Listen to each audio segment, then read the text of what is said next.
আমার ওয়াজই বন্ধ হয়ে গেছে মিডিয়ার একটা দেখা। একজন ওয়াজ মাহফিলে দাঁড়ায় বলতেছে, ইমাম সাহেবরা যদি কোনো কারো পক্ষে ভোট চায় তো ওরে বাইন্দা পিটায়া তারপরে আমাদেরকে খবর দিবা। দেখবেন মিডিয়ায় খুলে দেখায় দেবো।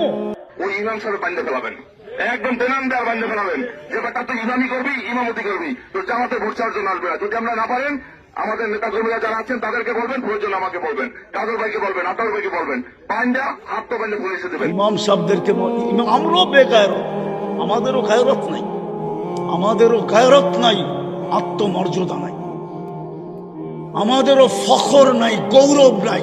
নাহলে আমাদের উচিত সব মসজিদ কমিটির হাওলা করে দিয়া সভাপতিরে বলা তুই জুমা পড়াবি, সেক্রেটারিরে বলবে তুই ফজর আর এশা পড়াবি, কোষাধ্যক্ষকে বলবে তুই আসর আর মাগরিব পড়াবি, বাকি কমিটিকে বলবে পাক করে জোহর পড়াবি, আমরা পড়াবো না। খুদায় আওয়াজ না খুদায় কি হবে, মৃত্যুই হবে।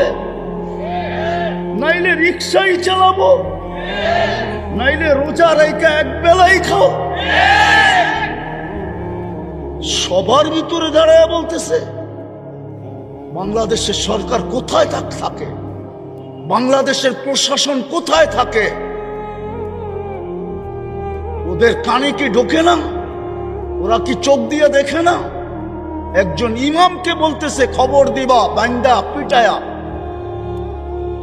আমাদেরকে খবর দিবা, আমাকে খবর দিবা, আমার লোককে খবর দিবা।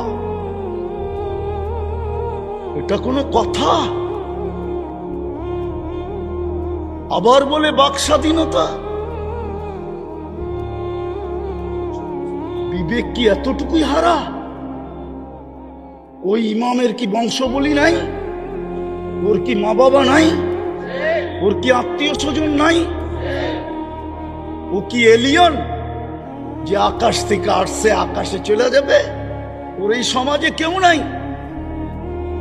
আকল পড়লে বলে এরকমই পড়ে, পায়ে হাত দিয়া বলি রাগ হয় না। আজকে দেখার পরের থেকেই পুরো জিনিসই চেঞ্জ হয়ে গেছে আমার সমাজে। এটা যে সমাজের উলামায়ে কেরাম হেফজোখানা, 40,000 হেফজোখানার কারণে বলি আমি আমার সরকারকে অনলি ফর ট্রাই, পরীক্ষামূলক 1 বছর হেফজোখানা বন্ধ করা দেখ, আর উলামারা 1 বছর পড়া